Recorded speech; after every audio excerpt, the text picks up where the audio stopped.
தாய் தமிழ் உறவுகளுக்கு வணக்கம். பாமக மூத்த தலைவர் தமிழக வெற்றி கழகத்தில் இணைகின்றார். பாமக மூத்த தலைவர் தமிழக வெற்றி கழகத்தில் இணைகின்றார் என்ற தலைப்பில் இந்த காணொலியை காண்கிறோம். பாட்டாளி மக்கள் கட்சியின் மூத்த தலைவர், பாட்டாளி மக்கள் கட்சி முன்னாள் சட்டமன்ற உறுப்பினர் அருள் தமிழக வெற்றி கழகத்தில் இணைகிறார். 2001ஆம் ஆண்டு நடைபெற்ற தமிழக சட்டசபை தேர்தலில் சேலம் தொகுதியிலிருந்து தேர்வு செய்யப்பட்டவர் அருள்.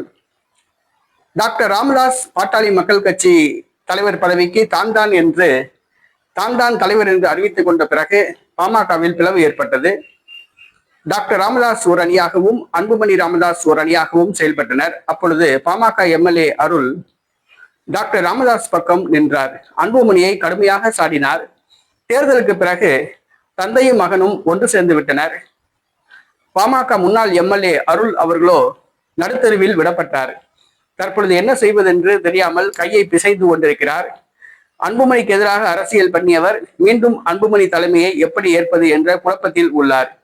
அவர் பாமகவிலிருந்து விலக முடிவு செய்துள்ளார். தமிழக வெற்றி கழகத்தில் இணைய திட்டமிட்டு வருகிறார். அதற்கான பேச்சுவார்த்தையை தொடங்கியுள்ளார். பாட்டாளி மக்கள் கட்சி முக்கிய தலைவர்களை தமிழக வெற்றி கழகத்தில் இணைவதன் மூலமாக வட மாவட்டங்களில் வன்னியர் கோட்டையை உடைத்து, பாமக கோட்டையை உடைத்து தமிழக வெற்றி கழக கொடியை பறக்க விடலாம் என்று ஜோசப் விஜய் திட்டமிட்டுள்ளார்.